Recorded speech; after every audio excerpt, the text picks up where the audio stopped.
welcome to ICSM Credit's latest news. In this video, Ian Carrot warns about the coronavirus, not about catching it, but about firms who may go bust due to the outbreak.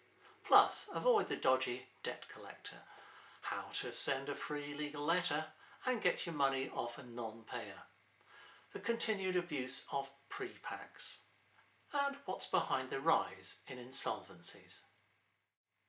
First, Ian Carrot of ICSM Credit has issued a warning about the effects of an economic slowdown due to the coronavirus outbreak. He said those in the travel, the events and hospitality industries were already seeing a downturn in trade, so it was vital to keep a strict eye on credit control and not allow anyone, including big names, to pay later than your agreed terms.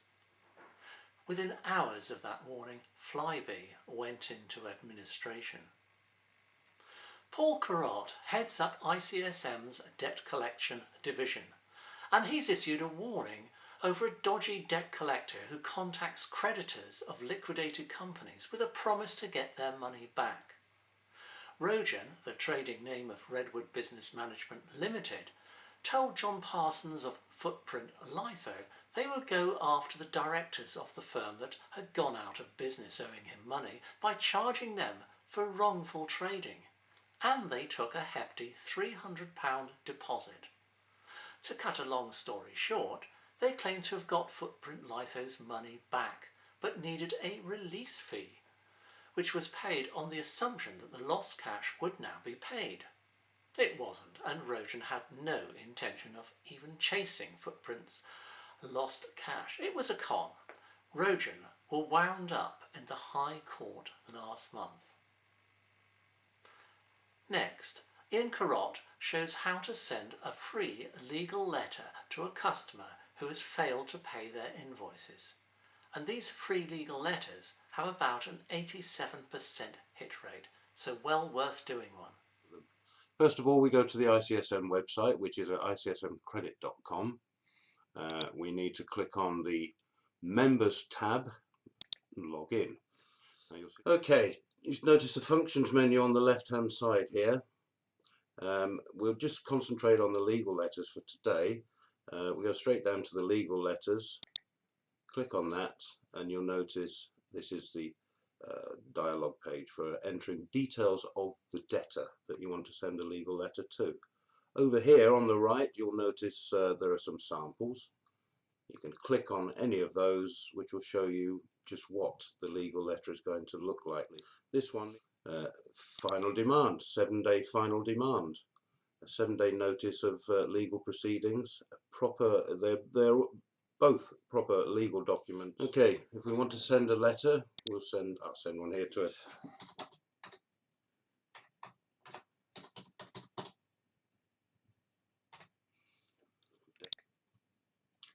Debtor's email address. Well, I want to show you what happens when we send this. So I'll use my email address. Let's use ian@wagsites.com. And there's an optional debtor's email address if you want to put more than one email address. Bear in mind, this legal letter, when you hit send, when you've finished filling out the details, will go instantly to the debtor. The date it became overdue, say 11th. There's a calendar there that you can choose if you wish.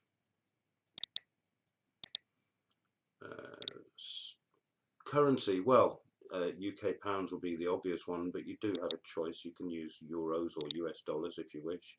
Amount outstanding, 6,895. Just for argument's sake, is it on stop or not? Well, you'd think if somebody owed you money and you've got to the stage of sending them an illegal letter, it would be on stop, but that's not always the case. So we give you a choice. Some people carry on supplying even though they haven't been paid for something that they're now chasing. And then over on this side, we've got the choice of letter type. There's a final demand, which is probably the most popular. Breach of contract, which is a variation of the final demand and very popular indeed. Personal preference, entirely up to you. The confirmation email address, well, I'll get the email to go to my ICSM email address. Now, at this stage, I quickly check over all the details I've entered. I'm happy, so I will press confirm. Check again. I'm happy. Send. That legal letter will land on the debtor's email inbox within minutes. If I want to see a copy of the letter that's been sent, I can download a copy here. And there it is. Ian Carrott has often spoken about the continued abuse of pre-packs. In an article in ICSM's Credit's latest newsletter, he has called on the new business secretary, Alok Sharma, to take another look at them. He said, when Mike Ashley bought House of Fraser in a pre-pack for £90 million, the chain store dumped £450 million.